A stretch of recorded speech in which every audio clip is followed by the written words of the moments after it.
My name is Rebecca Irby, and it's such an honor and pleasure to be here today. I wear many hats, and I am the co founder, president, and CEO of Peak Institute. And that's a nonprofit that I founded and created in 2016.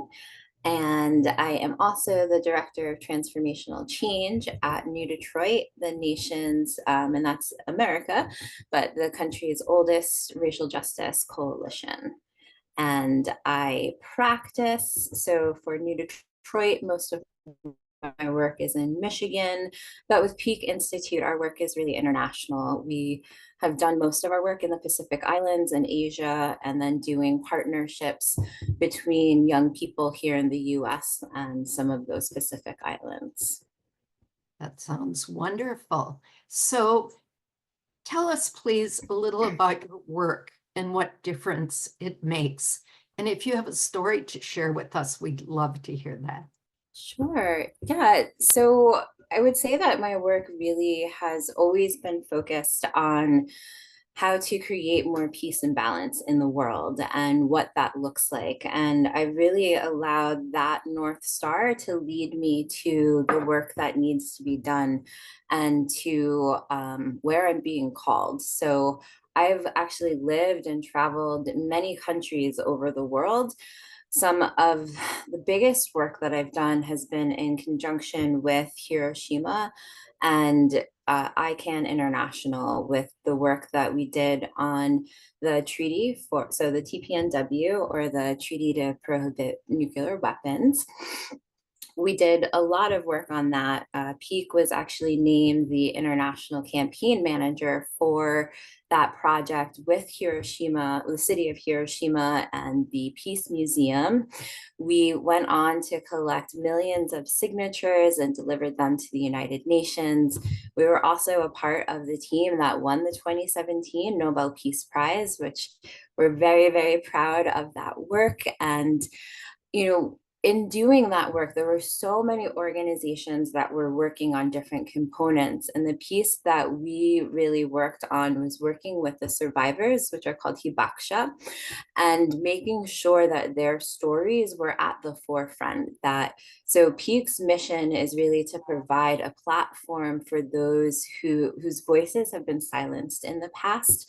And the part for me that was just so moving was to see different generations. So we had I don't like to say students because you don't have to be in school or university. So young people that we worked with, then working with the hibakusha who are in their 70s, 80s, 90s, getting them together and seeing the communication between the generations and understanding that this is the next big human rights and civil rights is happening right now. And in order to see and create the world that we want, we really have to be engaged.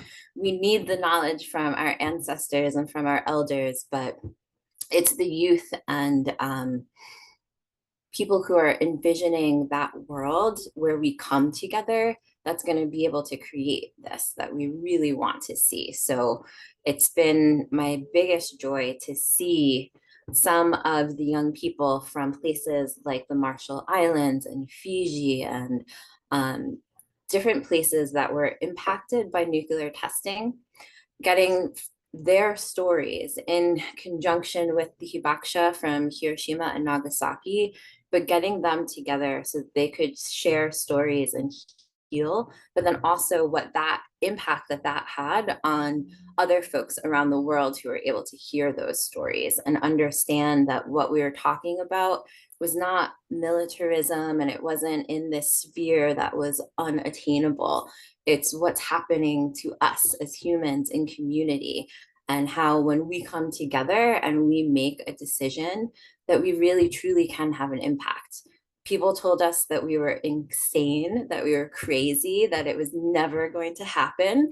And I think the thing for me that's just so wildly exciting is that it was really a bunch of young women who came together and said, you know what? I'm really tired of being told that we can't make a difference and that we don't belong in this conversation. And we almost took it as like a like, okay, you say I can't, like I'm gonna show you that actually all it takes is moving with love, speaking to people in community and asking them what do they want, and then bringing that forward. And people were like, you're never gonna get everyone. And we said, I mean, we're never going to if we don't try, but let's try and let's see what we can do. And we did. We did it. um, and that's, it still just brings me so much joy when I think about um, what we were able to accomplish and how we accomplished it with love. Yes, that's beautiful. Thank you. So, how do you define peace, Rebecca? And what is the source of your dedication to peace? To me, peace can only be found when we know peace within ourselves. If we as individuals don't have peace in our hearts, there's no way that we can help perpetuate it and even be able to see it out in the world. And so it's difficult to help people understand that it really has to be multi-leveled and multifaceted when we talk about peace. um, if I want to create more peace in the world, I have to make sure I'm working on the peace inside of me. And I can't understand you and where you're coming from if I don't understand who I am and where I'm coming from. So for me, I define peace as inner peace, and we're always working towards outer peace. So, and I think the reason that I'm so dedicated to this is there are multiple things that came up throughout my childhood that were really difficult, and I didn't quite understand why it was so difficult. And I wasn't able to address those until I really fully came into understanding who I am. And so, living with some severe disabilities, I have dyslexia, severe dyslexia, and ADHD, and it has made it difficult at times to write and to do things that are typically uh, everyday activities for other folks. And living in a multi-ethnic family as well, and feeling like I didn't really fit on in any place. I'm I was not dark enough for my Black family, and I was not white enough for my white family, and really living in this kind of in between space where I'm doing a lot of observing of people because I didn't have a community, I didn't have a place that I really fit. So getting to observe a lot and getting to really push into the understanding of knowing oneself and the power that that has in our ability to have an impact. Once I was secure in who I was and I was able to share my story, it had a much bigger impact for the people that I was working with and the communities that I engaged with, because I was able to share how I overcame some of those difficulties, and what that looks like and what that feels like. Beautiful. Thank you so much for sharing. So, in your work for peace, of what are you most proud? I would say I'm most proud. I mean, obviously, winning the Nobel Peace Prize is um, a big piece, but more than that, it's when I get to talk about how we got there, and when I get to share the story about young people coming together and just deciding that we're going to make a difference no matter what. And the fact that we accomplished it. And the Nobel Peace Prize is awesome. That's really great. It's wonderful.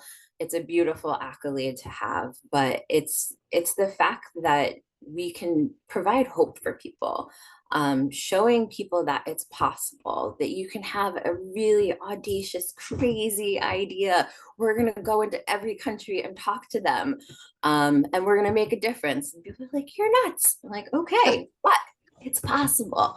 That's what gets me super fired up. And that we're using that concept for other projects now. That gets me super excited. And when we talk to people and we're mobilizing people right now for a 24-hour pause for peace happening next year, and I believe that that's possible because of the work that we did on the treaty and seeing how we were able to mobilize people in a really short period of time to do incredible things. So it just gets me so fired up. That's so wonderful. So, what would you want others to know about you and your work for peace? I would want others to know that no matter what idea you have, if you believe that you were put on this planet for a purpose and the purpose is to make it better, no matter how crazy of an idea it is, it's possible. You just have to find the other people who are crazy in your same way to bring that project to life. And when people tell you that it's impossible, that you're idealistic, that it will never happen, if you believe, truly believe it's possible, it is. And we can do incredible things when we come together. It's not possible to do on our own, but, and I think that's the beautiful thing about peace work and these types of projects is it's impossible to do on your own. So you have to understand what it is to build community, build coalition. But when you do that, like truly anything is possible. And that's just so wildly exciting.